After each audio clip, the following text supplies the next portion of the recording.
Ms Legalista here, aka Attorney Sheila. And it's been a while since I've recorded, which is weird because some of you are probably jumping onto this video and you're like, I have never even seen you before, so I wouldn't even know that. I'm jumping into the Michael Oher lawsuit from The Blind Side, the gentleman whose life part of that movie was based on. Well, now there's this lawsuit. If you haven't heard about it, he's suing the couple that sort of took him in. He was thinking he had been adopted. Apparently, it looks like there was only a conservatorship. We're going to jump into that lawsuit and break it down. Let me go ahead and click on it so we can get into the details. I've taken a look at some of it, but I think it's going to be very interesting to read through this and see what he's actually alleging here. Yeah. This is coming out of Shelby County, Tennessee. I'm telling you, there's a whole lot that goes on in Shelby County, Tennessee. There's a lot that just goes on in Tennessee. But Shelby County, yes, there are some things I'm constantly reading about. This was filed August 14th, 2023. Today is August 22nd. I'm not that far behind. Michael Jerome Williams Jr., aka Michael Jerome Oher. Case number: demand for jury trial. This is petition to terminate conservatorship for accounting and other relief. Let's jump into this and see what he is actually saying here. Comes now Michael Jerome Oher personally and by and through the undersigned counsel and petitions the probate court for an order for a final accounting in the above referenced cause to close the conservatorship for an order requiring the co-conservators Sean Tuohy and Leanne Tuohy to show cause for failure to meet their required duties to provide regular accountings or to act in the best interest of their ward, Michael J. Oher, and for applicable damages and other relief. In support thereof, petitioner Oher states unto this court. And just to let you know before we get into the details, I was actually a little surprised when I started reading some of this to find out that he's stating that they did not file accountings during this time where they had this conservatorship in place. That's very interesting. All right, he is now age 37, grew up in Memphis, Shelby County, Tennessee, in the Hurt Village housing projects north of St. Jude Children's Research Hospital. Michael was one of 12 children born to his mother, Denise. On April 14, 1996, when Michael was not quite 11 years old, his custody was awarded to the Tennessee Department of Human Services, in whose legal care and control he would remain until becoming an adult. As a ward of the foster care system, DHS did little to help Michael. The representatives of DHS tasked with caring for Michael ultimately lost track of him in a broken social system, leaving Michael to live on the streets, taking care of himself as best he could. He, you saw that, was not quite 11 years old. This part of this is just really tragic. Michael was a smart child, but his formal education was spotty to non existent. He attended 11 schools in 9 years, repeating first and second grade. In the late summer of 2002, a kind man named Tony Henderson, the father of a friend of Michael's, witnessing firsthand Michael's focus and drive to pursue a better life, took it upon himself to find a school that would agree to provide Michael with a decent education. Mr. Henderson introduced Michael to the principal of Briarcrest Christian School, Dr. Stephen Simpson, who recognized Michael's potential in their first meeting, and along with other administrators at Briarcrest, agreed to provide him with the life-changing opportunity of an education at their school. Briarcrest agreed to admit Michael as a student and, upon receiving satisfactory grades, allowed him to participate in their sports programs. In September 2003, Michael's junior year, Michael began playing sports at Briarcrest. From the beginning, he excelled. He made first string for the Tennessee All-State game in both football and basketball and was selected to play in the Army All-American Bowl his senior year of football. It was clear that Michael had the size, speed, physical ability, and mental acuity to be a star in college and afterwards. Football scholarship offers poured in from the powerhouse football universities across the nation. Michael was on his Michael was on his own at Briarcrest and nearly penniless. It took over an hour riding buses and walking to get from Hurt Village to Briarcrest. During his 10th and 11th grade years at Briarcrest from September 2002 until June 2004, Michael often stayed at the home of the grandfather of his friend, Quinterio Franklin. And he had other benefactors as well. He often stayed overnight at the homes of classmates whose parents saw Michael simply as an intelligent, polite young man who needed the basic support that no person, agency, or other social system had been able to provide Michael for most of his childhood. During the summer after his junior year at Briarcrest, Michael also occasionally stayed with Sean and Leanne Tuohy, where other parents of Michael's classmates saw Michael simply as a nice kid in need. Conservators Sean Tuohy and Leanne Tuohy saw something else, a gullible young man whose athletic talent could be exploited for their own benefit. The Tuohys, who took no legal action in juvenile court to assume legal custody of Michael, a ward of the state, began inviting him to their large, beautiful home more and more often that summer. Mrs. Tuohy began taking Michael on shopping trips, buying him clothes. In July of 2004, after Michael became an adult but still enrolled as a student at Briarcrest, and just before his senior year, the Tuohys invited Michael to come and live with them. At no time prior to this invitation, during Michael's minority, did the Tuohys take any legal action to assume custody of Michael from DHS through appropriate channels, nor did they seek to become Michael's guardian while he was a minor. Despite this inaction, the Tuohys did tell Michael they loved him and that they intended to legally adopt him. Michael believed in them and was delighted to be a part of a real and stable family and trusted Mr. and Mrs. Tuohy completely. The Tuohys encouraged Michael to refer to them as mom and dad, and Michael happily complied.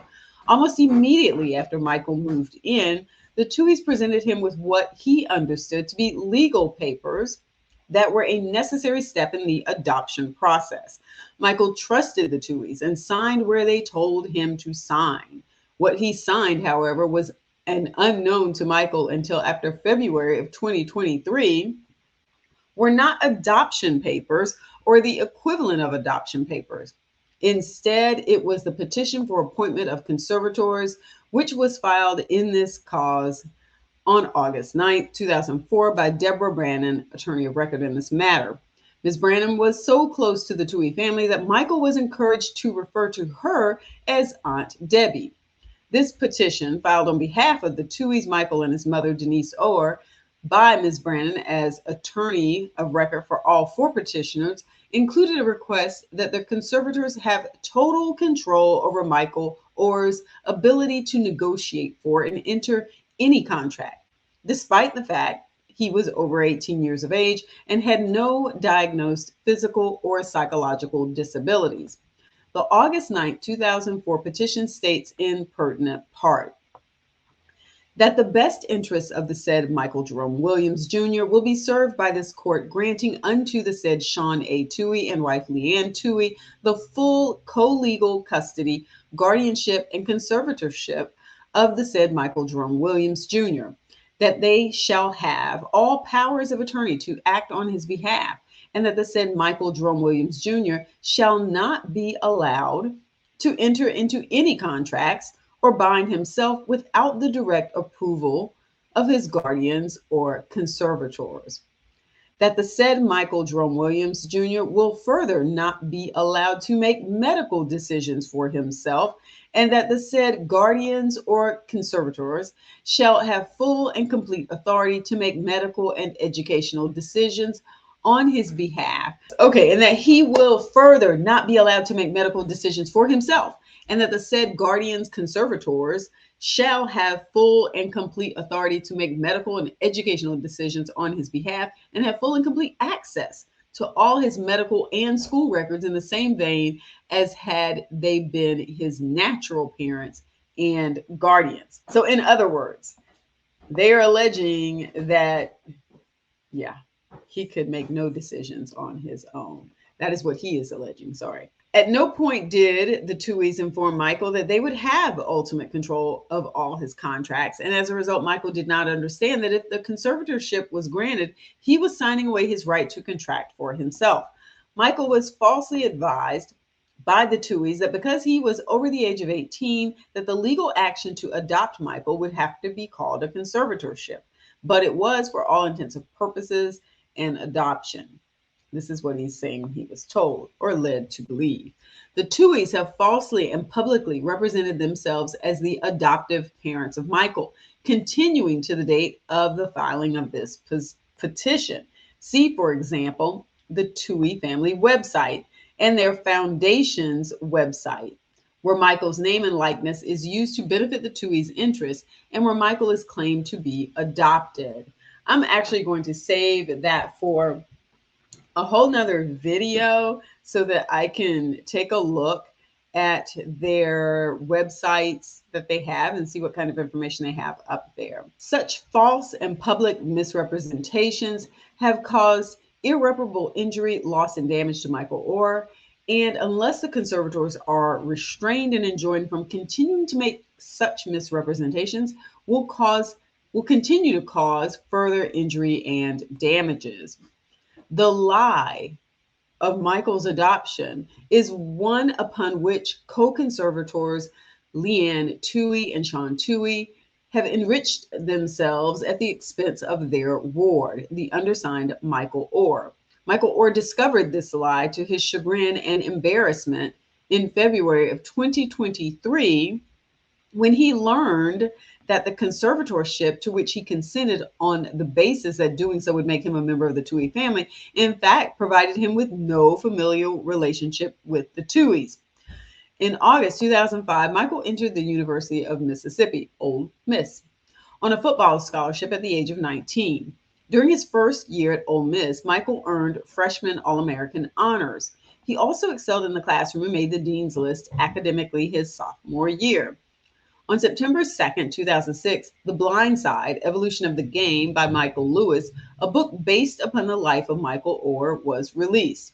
Shortly thereafter, conservators began contract negotiations with 20th Century Fox regarding their personal rights and the rights of their then minor children, Sean Tuohy Jr. and Collins Tuohy, to a movie based upon The Blind Side, Evolution of a Game. Upon information and belief, the Tuohys used their status as conservators for Michael Oher to negotiate a contract with Fox for the movie The Blind Side. And see the note here that Michael Lewis is the childhood friend of Sean Tuohy. All right, based on Michael's story. Interestingly, Section 18, titled Notices and Payments of all four of the Tuohy family members' contracts with 20th Century Fox, lists Matthew Snyder at Creative Artists Agency as the Tuohy's contact.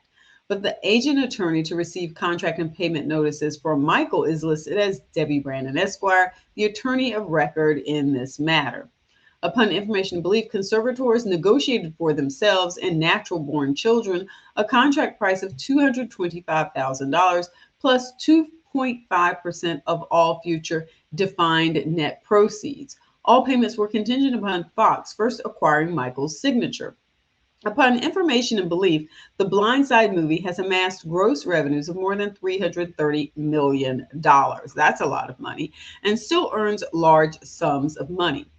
The contract also exists entitled Life Story Rights Agreement, purportedly signed by Michael Oher, dated April 20th, 2007, in which the subject, Michael Oher, appears to give away to Fox without any payment whatsoever the perpetual, unconditional, and exclusive right throughout the world to use and portray Michael Oher's name, likeness, voice, appearance, personality, personal experiences, incidents, situations, and events based upon or taken from Michael Oher's life story in connection with motion pictures and otherwise from dates mentioned in the Blind Side book through the end of the 2008 NFL draft and non-exclusive rights to his life after the 2008 NFL draft.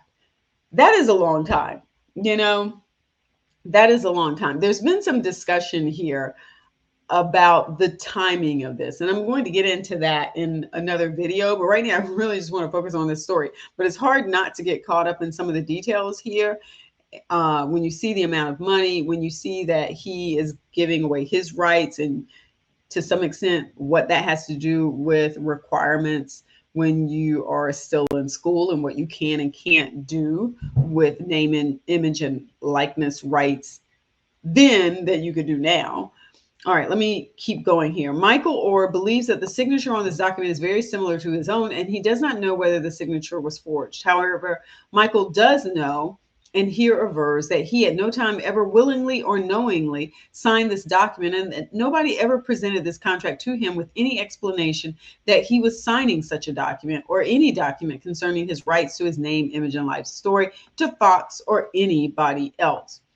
To the extent that co-conservators in any way facilitated the signature, Michael Oher, on this unconscionably unfair document, whether by forgery, trickery, or otherwise, or even if they simply knew about it and allowed this miscarriage of justice to occur, whereby the co-conservators and their children would reap millions of dollars while co-conservators' ward would receive nothing, they would have committed a breach of their fiduciary duty so gross and appalling that they should be sanctioned by this court by disgorgement of all sums of money received from this motion picture, plus interest from the date of receipt of any payment, and also required to pay appropriate punitive damages to their ward, Michael Oher, as determined by this court. He wants it all.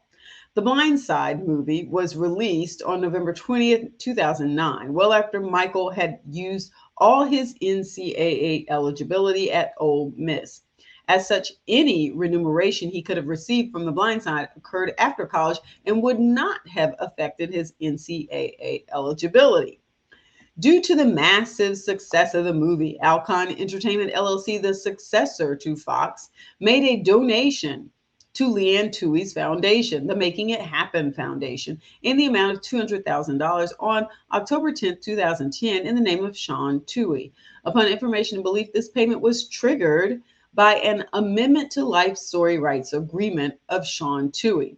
At no time did conservators, Alcon Entertainment, or Fox inform Michael of the amendment or negotiations thereon, nor was there any amendment attempted to ensure that Michael would benefit from the movie's success, in contravention of the duty that the Tuohys had to Michael as his conservators. So then you have some procedural background here, and I'm going to save that for another video because there's a whole lot there too, and there's a whole lot of law there too that we want to go through. That's the whole background, and that is a lot. Again, you know, his eligibility and the role that it played in this, we're going to see how this plays out. Remember, this complaint has just been filed. It's going to be interesting to see what the Tuohys put in their answer. Their attorney has already been out making some public statements, some things of the nature that, oh, well, you know, Mr. Tuohy had sold his business for $200+ million. Why would he need a few $1,000s here? Well, I'm ready to read all of that to see exactly what these numbers were, when these things happened, and why it looks like, which is what he's saying here, why this looks like they dropped the ball. There is typically sort of the expectation that you're at least going to do for that person what you should be doing, your fiduciary duty. And Michael Oher is alleging that they did not. All right, that's it. That sort of wraps up this first part of this complaint, gives you all of the basics so that you understand fully what he is alleging. You now have the details. Go ahead, leave your thoughts in the comments, what you think about this complaint. Is he asking too much? Should he have read it on his own? Remember how old he was, okay? Or should he have relied on them as he did? What are your thoughts on this first part of this complaint? And go ahead and give the video a thumbs up. Don't forget to subscribe, and hopefully my mic doesn't sound too messed up because I'm using a totally different mic because my mic is someplace else. So bear with me. Peace.